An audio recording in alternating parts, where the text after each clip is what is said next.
आज भेट घेतली, त्यांनी सांगितलं होतं उमेदवारी देणार म्हणून दिली नाही, मात्र आज आपण स्वतः भेट घेतली. काय चर्चा झाली, कशा संदर्भात ही चर्चा होती? विनोदजी माझे जवळजवळ 25 वर्षापूर्वीपासूनचे मित्र आहेत. आम्ही राजकारणाला सुरुवात देखील एकत्र केली होती आणि ज्या काही राजकीय घडामोडी झाल्या त्यांच्याशी मी चर्चा करून त्यांचं ऐकून घेतलं. आता मी मुख्यमंत्र्यांशी देखील चर्चा करेन आणि मला असं वाटतं की याच्यातनं सकारात्मक नक्की आम्ही पुढे जाऊ.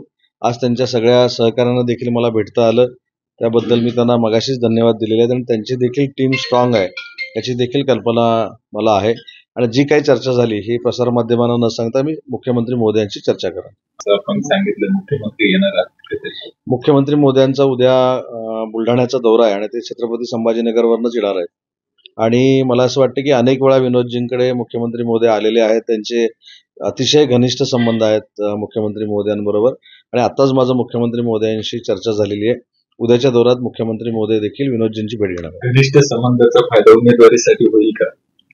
नाही, मी काय सांगितलं की शेवटी राजकारणामध्ये नेतृत्व एकदा मानल्यानंतर ते जे निर्णय घेतात त्याच्यावर आपण प्रतिक्रिया देण्यापेक्षा ज्या काही चर्चा माझ्या झालेल्या आहेत त्याच्यावर मी मुख्यमंत्री मोदयांशी चर्चा करेन आणि त्याच्यातनं सकारात्मक आम्ही पुढे जाऊ. शेवटचा प्रश्न, समजूत काढण्यात यश आलंय? नाही, समजुतीपेक्षा आम्ही दोघंही समजूतदार आहोत. गेले अनेक वर्ष राजकारणामध्ये काम करतोय, त्याच्यामुळे त्यांच्याकडे समजूतदारपणा आहे, माझ्याकडे देखील आहे आणि आमच्या दोघांचा समजूतदारपणा मुख्यमंत्री मोदयांना कळल्यानंतर ते देखील समजूतदारपणाने निर्णय घेतील. एबीपी माझा, उघडा डोळे बघा नीट.